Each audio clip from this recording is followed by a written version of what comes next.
Hosea chapter 3, verse 1, then the Lord said to me, go again, Hosea. What? Go find her. Love this woman who's loved by a lover and is right now committing adultery. Go find her, Hosea. Go find her. Look what's after the comma. Just like the love of the Lord for Israel. I love her. Now, where it says Israel, it means Israel, but it also prophetically speaks of God's love for the whole world. Go find her again. This is like my love for the children of Israel who look to other gods and love the raisin cakes of the pagans. In other words, they like the things that society, stuff, possessions that the world offers. They're trying to find love and meaning and purpose in that. Go find her. Boy, that must have been a heart-wrenching process. As you go looking for your wife who was a former prostitute who's now back into prostitution, where do you go looking for her, friends? How messy is that search? How painful is that pursuit? As he walks the streets, everyone says you don't go to those neighborhoods. Men of God should never be seen in those places and buildings. But here's Hosea looking for who? His wife, of all people. Going on in verse 2, he continues to write, so I bought her. I bought her for myself for 15 shekels of silver and 1 1/2 homers of barley. Wait. She's your wife, Hosea. She's already yours. What was the scene like as Gomer's back in the sex slave industry? What are the chances? Does Gomer find her on some pedestal somewhere, chained and shackled, naked, being sold to the highest bidder? Hosea there sees his wife, the mother of their 3 children, and Hosea looks at her and says, excuse me, sir, that's my wife. He goes, sir, I don't care who you think she is. This is her price. But okay, what's the price? And he pays for what is already his. The Bible says, I hope you understand, Hosea is a picture of God, and no offense, you and I are a picture of Gomer. The Bible says the earth is the Lord's and the fullness thereof. Mankind is the unique possession of the Creator God. And yet, 2,000 years ago, he paid a dear price. He paid for what he already possessed. And he sent his son, who spilled his blood, to purchase back what he already owned. How much? Hosea gets the money.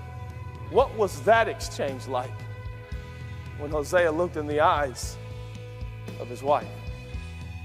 No doubt she hung her head in embarrassment. He's found me. I've abandoned him. I've abandoned our 3 kids. And yet he insists on buying me.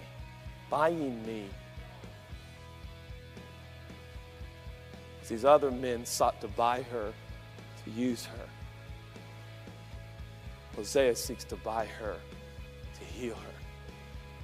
It says in verse 4, for the children of Israel shall abide. Now this is where Hosea shifts in and he starts speaking prophetically. This is really no longer about him and Gomer. It's about something that is to come. It's about something bigger. Verse 5, afterward, there's going to come a season. He didn't know it would be 750 years, but it would. There'd be no king. It would be difficult. It would be unclear. It would be challenging. But then the children of Israel shall return and seek the Lord their God and David their king. And then notice what it says. They shall fear the Lord. Now, Israel and Judah knew what it was to fear the Lord. And by fear, I mean terror. Under the old system of relating to God, there was terror. Terror because God, they were unable to keep his commands, the 10 commandments, and there was judgment and there was wrath. But there will come a day, he prophesies. There will come a Messiah, and he will finally satisfy and appease the wrath of God. And the fear of the Lord in those days will be in awe of his goodness in the latter days. The fear of the people will not be of terror. It will be in awe of his graciousness towards humanity. Hosea just bought Gomer, even though she was already his. This is the picture of the gospel. Salvation completes the work in spite of her sins, in spite of her doings, in spite of running away. And then he stands and says, and there will come a day, a King David will rise. And in those days they will fear his goodness. These are the days that we live in. Our Hosea has come. Salvation has come.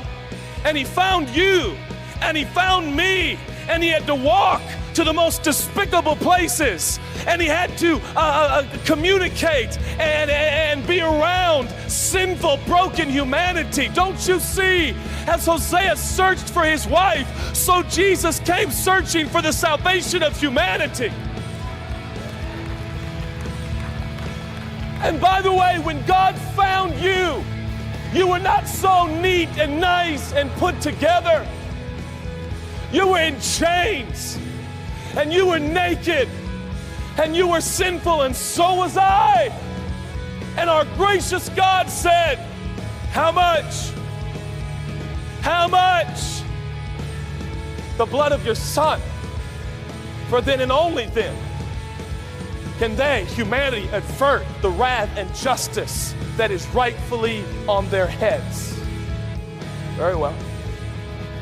Very well. I'll send my Son.